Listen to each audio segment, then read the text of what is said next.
Sister Wives. I'm excited to watch Sister Wives. Let's watch. Well, I think it was a good end to the summer. Yeah, I'm so glad we pulled it off. So I guess I should bring something up. I need to talk about. I've needed to have a conversation with Cody and my sister wives. Okay, so I actually was skimming through the episodes trying to get to what I believe is season 14, according to some of y'all will tell me that that's when things get interesting.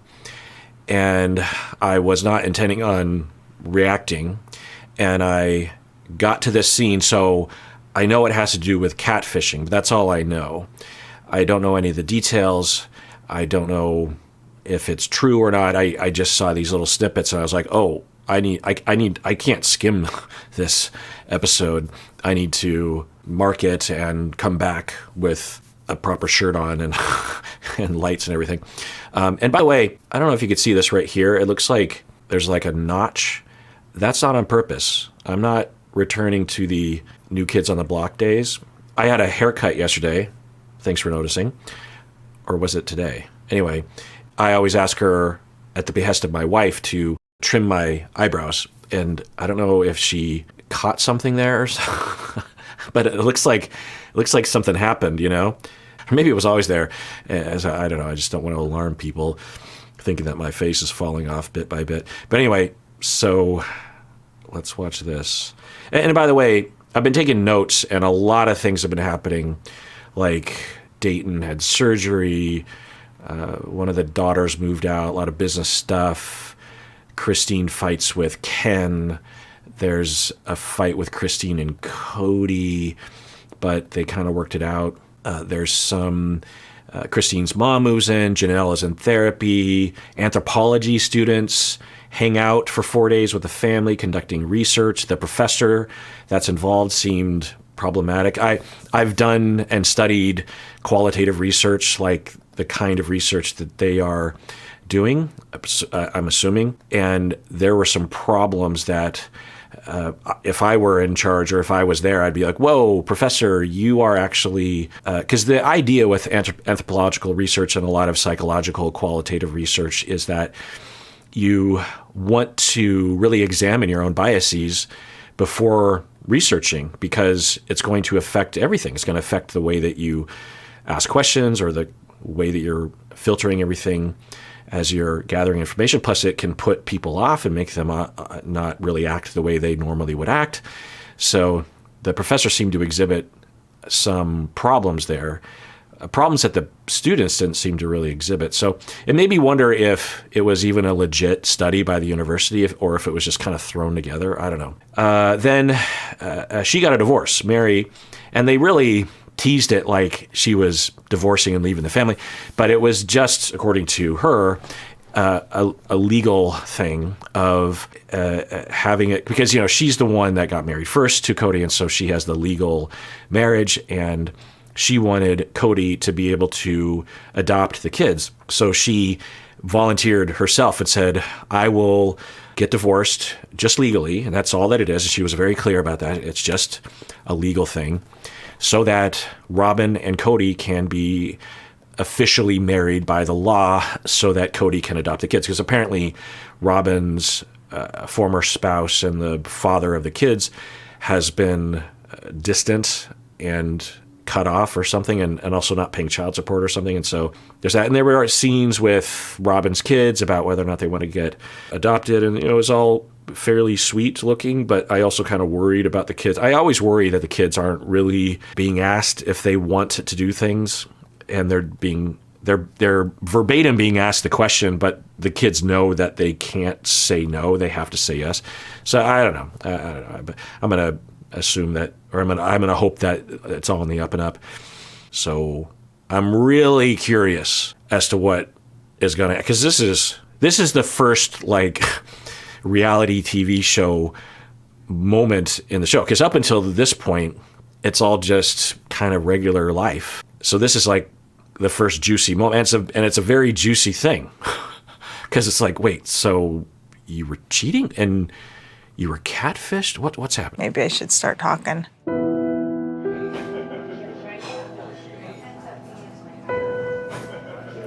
Are you nervous?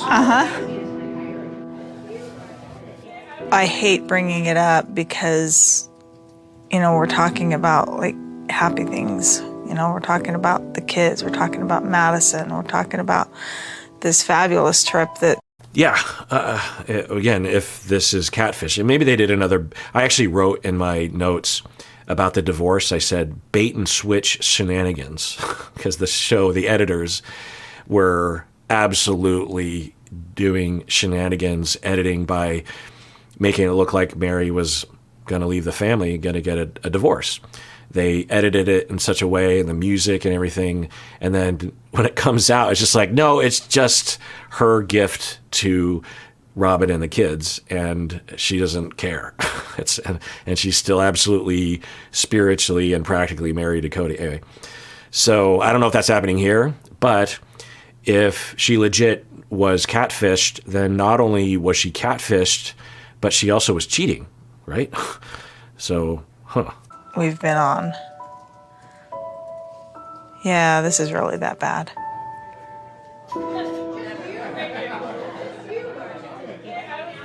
And I don't know how to do it when I know that all eyes are on me, and they have been for a while. And I wonder what behind the scenes was going on for her.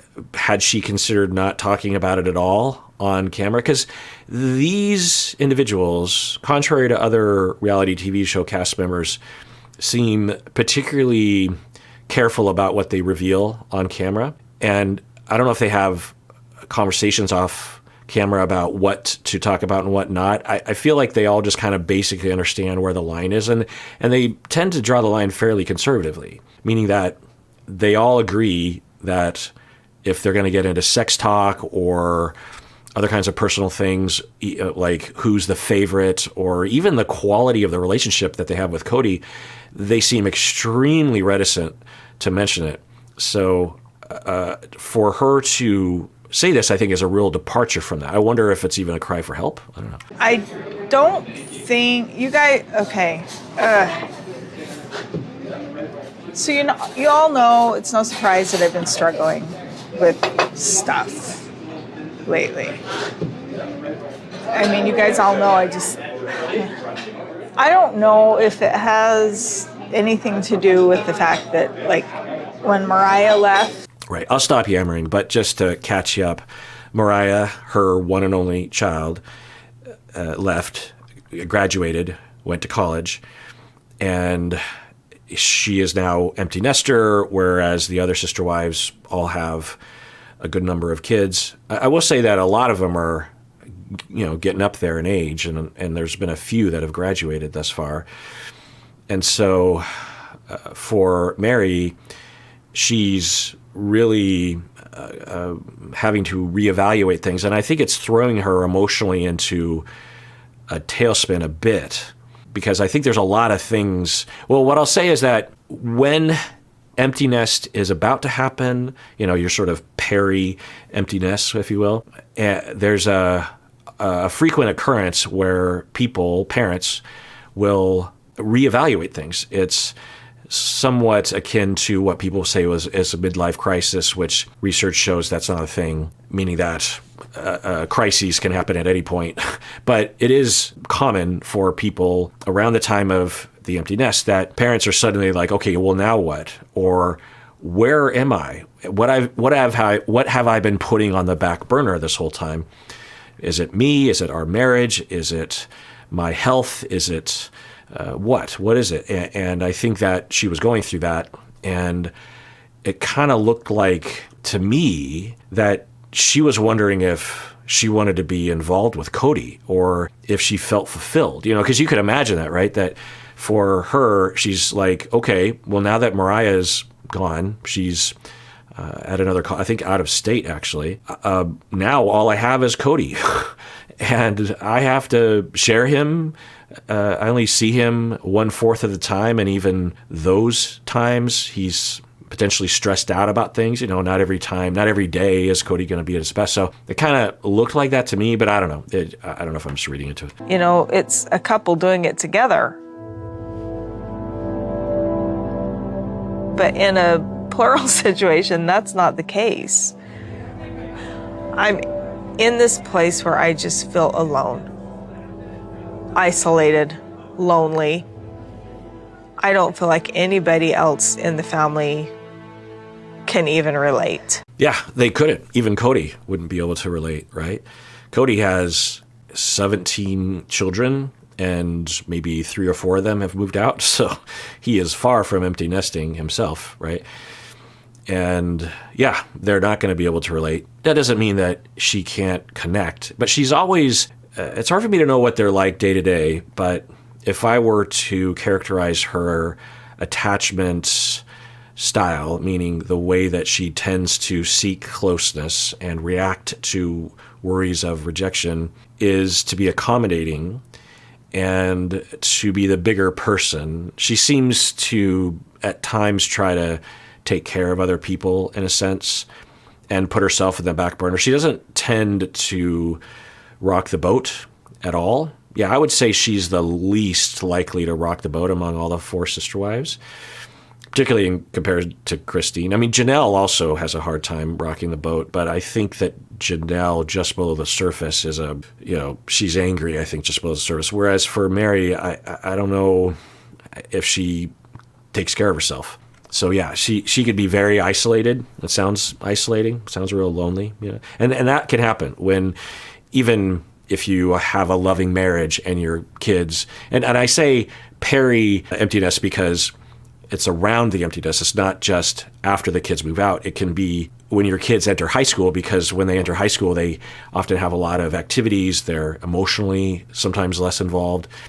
You're less needed sometimes. If they get a license, they start driving themselves around. They just don't really need you as much. And so the emptiness syndrome can happen right then. And even for parents that are getting along, it can be very isolated. It can be very scary. It could be like, well, now what? Especially if you've been putting yourself in the back burner this whole time, which even if you just have one kid, given the fact that a majority of their family life, she was living with everybody, so everybody was a parent at all times. And so and that's another difference, right? Because she lives in her own house now, and it's a giant house, just like everyone. Anyway, so yeah, she's saying that she's lonely. I'm feeling at a place of limbo right now.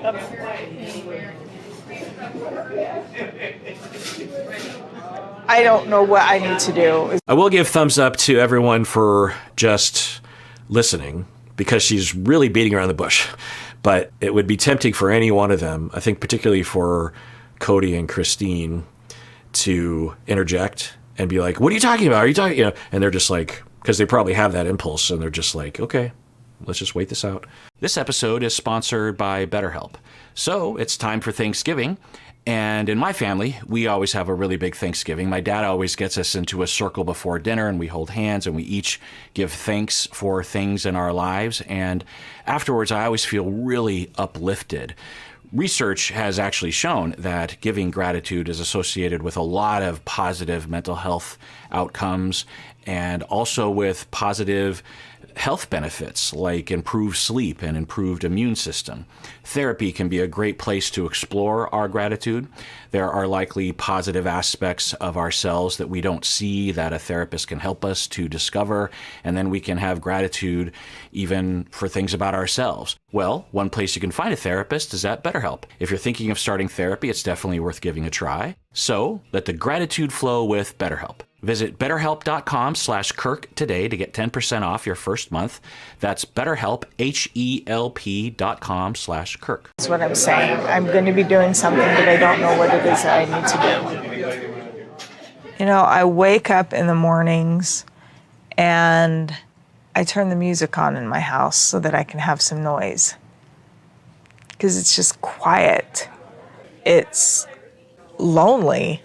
I just feel lonely. I'm just alone so much. Yeah, and again, they're really stringing this out, which I think is worthy because it is such a bombshell. I think it deserves its own build-up. But I can say that we can use this as a jumping-off point about our own lives, about our friendships. Do we have hobbies that we enjoy? Do we have a life of our own? Now, you could say that when you have young kids, it can be sometimes rational and functional to put a lot of that on the back burner. I don't think it's necessary by all means, and that shouldn't be the expectation, but it can happen. But as your kids start to age, I think it's important to reassess that, even for those of you who don't have kids or who have been empty nesters for 15 years already. I find that a lot of people I think one way to think about it is that it might be that we evolved to do things. We did not evolve the impulses to just stare at a computer all day long or just stare into the darkness or stare at a wall. We have a compulsion, a need to get stuff done, to feel accomplished, to create things or to connect or give or help or something. And if you don't plan and cultivate that and go on a campaign to build that, then you'll never have it. And it won't just happen. It's not going to come to you. You have to create it. And I think particularly women are taught that they shouldn't do that because that would be selfish and not in line with what they should be doing, which is sacrificing themselves to take care of kids all the time. So it's important to always keep your eye on that, because it takes time. I'll work with clients who are in these shoes, and they will say, I don't know what I like to do. We'll talk about hobbies, and they'll be like, I don't have any hobbies, really. I mean, I kind of do this and that, but I don't know if I want to do it all the time. And it's hard. It takes a long time. I would say that from the time someone is at this point where they are like, I don't have anything to do, if with hard work and good work, it might take 5 years before you get to a point where you feel like, okay, I'm in the rhythm with my life now. It's hard. And so that's why you want to start early. You want to be always working on it, maintaining things, maintaining friendships, maintaining hobbies, maintaining a connection with your needs. I got into this place where I was talking to different people on social media and kind of, making friends. And I got into this situation talking to one person who really made me trust him. Yeah. So she's laying it out pretty well that in her loneliness, she turned, I'm guessing, to Facebook. It's just a guess. And she was talking to people. I'm going to take a guess and say that there was a part of her that might be flirting, because catfishers usually don't just show up without one being open at least to some romantic exchange or something. But I don't know. Who knows? It's just all just kind of friend stuff, like connecting. And then someone comes in and from the outside. And I first started really thinking about catfishing the first season of 90 Day Fiancé that I watched, which was what was it? The Other Way? Was it The Other Way? Or before? It was before the 90 Days season 4. Or it was the one with Big Ed and Usman and Lisa and Rose. Anyway. And there was Yolanda, who had been catfished, and also there was that other guy. What was his name? Anyway, and that was of course, I'd known about catfishing, and I had seen the documentary called, I think, Catfish. That was, I don't know, 20 years ago or something. And with Yolanda, it really drove home, because from the outside, it seems like, how in the world could you possibly get catfished? I can understand being tricked for a while, but when they refuse to talk on the phone, or they refuse to meet in person, or they refuse to do video calls with you, my God, with deep fakes, I mean, the catfishing thing is just going to get out of control, right? And maybe some people wouldn't even care, because people are already having voluntary relationships with AI, But in terms of manipulation, and it also raised this question as to why people would catfish. Now, obviously, the obvious accusation or speculation is that they're trying to extract money. But I think a lot of times catfishers are also lonely. And they aren't psychopathic or con artists. They're not really looking for money. They don't think that anyone will like them. Or they don't like who they are. And they want to be someone different. And so they go for it and pick a good-looking person and they start operating. So I don't know the situation for her, but so she's saying that she's lonely, she's reaching out, and then someone started to groom her, I guess is one way to put it. I'll stop yammering. But the other thing is she dated Cody. It was her first person she ever dated, because that's, at least from my memory, right? At the very least, she has extremely limited understanding. And they, in their cult or their religious group, whatever word you want to use for it, and with their own kids, are so religious and limited and conservative that they might have the mentality of a 13-year-old in my cultural pocket, the mentality of a 13-year-old when it comes to dating and romance and even catfishing, because of lack of experience, not only for herself, but also the people around her, because everyone courts and gets married right away. You can't kiss before you get married. And so these marriages happen very quickly. And even with her, the kids in their family, as they start to date, it also goes very quickly.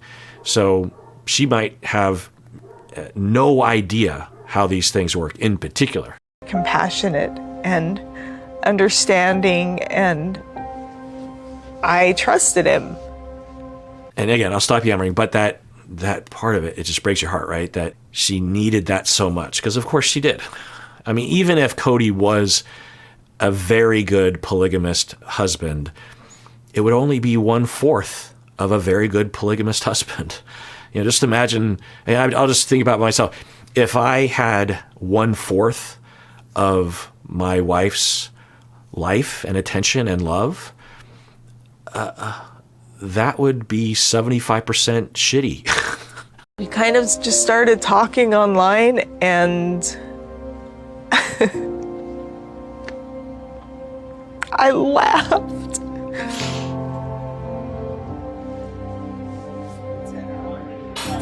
I just don't know what it's going to be, and I don't know where I'm. The other thing that's kind of obvious is that for these individuals, the sister wives and Cody, they don't know what they're missing, right? The question I've always been wondering is are they actually voluntarily in this situation? Because I think from the outside, a lot of people would say, why would you want this? Now, they would contend that absolutely, it's a wonderful life.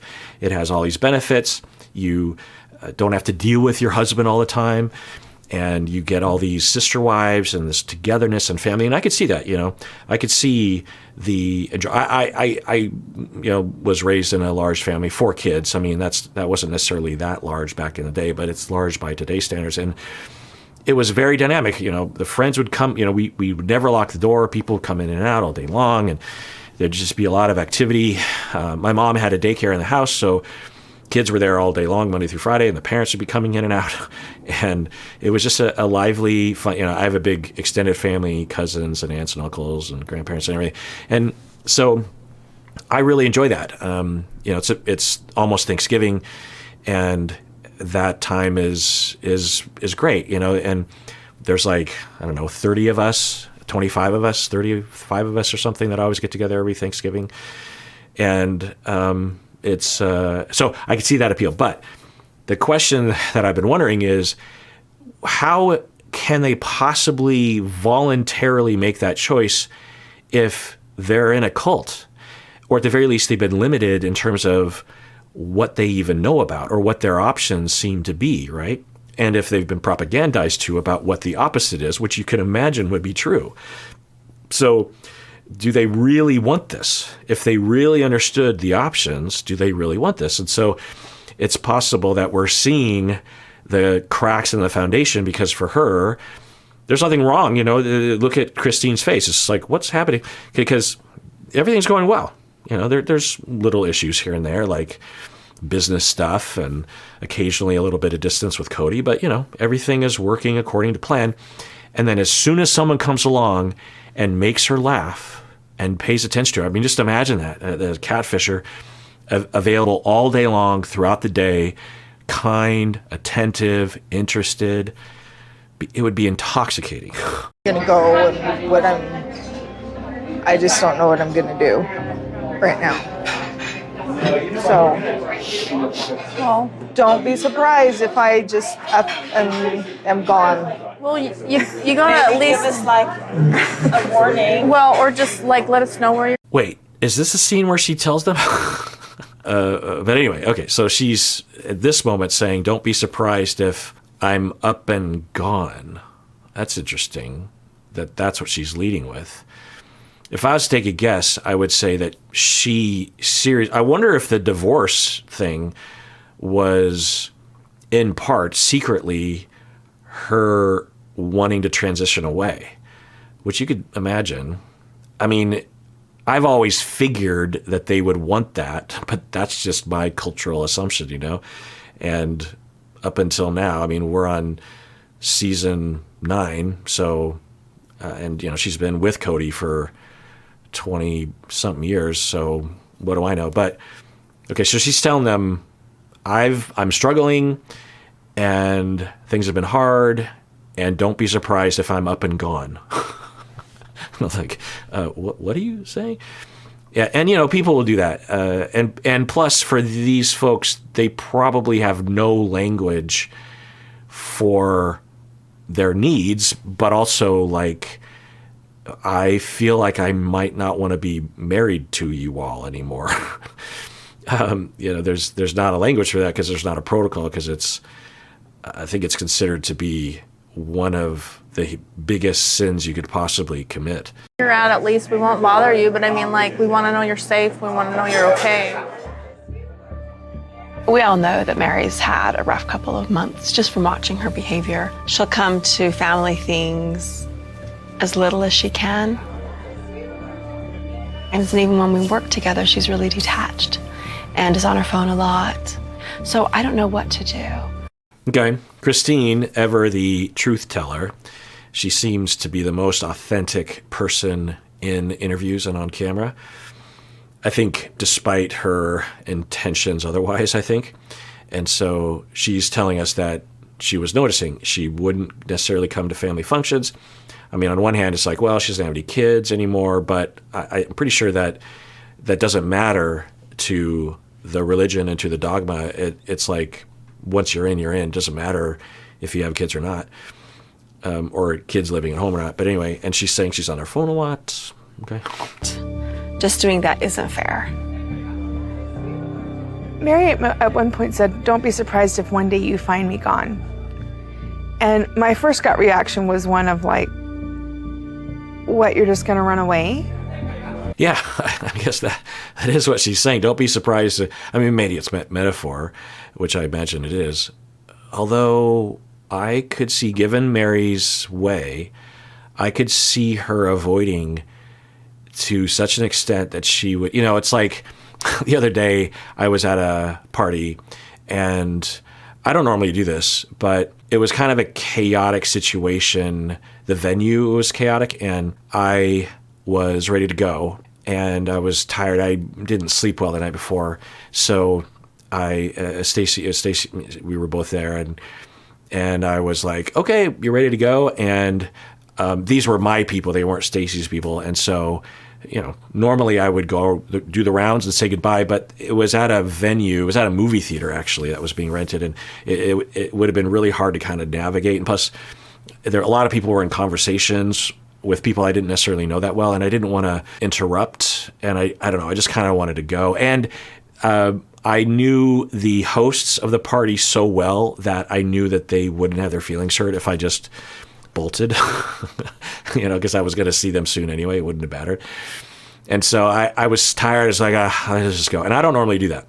But I wonder if for her, Mary, she does this all the time. I could see her doing that a lot. I could see her doing that at a party. You know, I could see her just quietly going, okay, I'll just leave. And I wonder if she was thinking that about this family. The worry of like, oh, I don't want to have those conversations. What if I could see her, so something to think about for yourself is when you have a fantasy. So I could see her having a fantasy that she would rely on to comfort her of, well, if push comes to shove, I will just disappear. I'll move to Mexico or something. I don't know. Because there could also just be worries of the shame of the TV show. Because that's interesting. As she heads into this situation, she's thinking, not only would I be disappointing Cody by leaving, but all my sister wives and our community as a religion, and also all of those children, including my own child, and our community, plus the millions of people who watch this stupid TV show that I'm on right now. What am I going to do? And now I'm in Catfished. And oh my God, what if I just packed a bag and disappeared? And I would reach out to Mariah and tell her where I was. And I would say, don't tell anyone. And we can talk all the time, but don't tell anyone else. I'm okay. And I'm just gone. And then I'll come back in a couple years after the dust settled.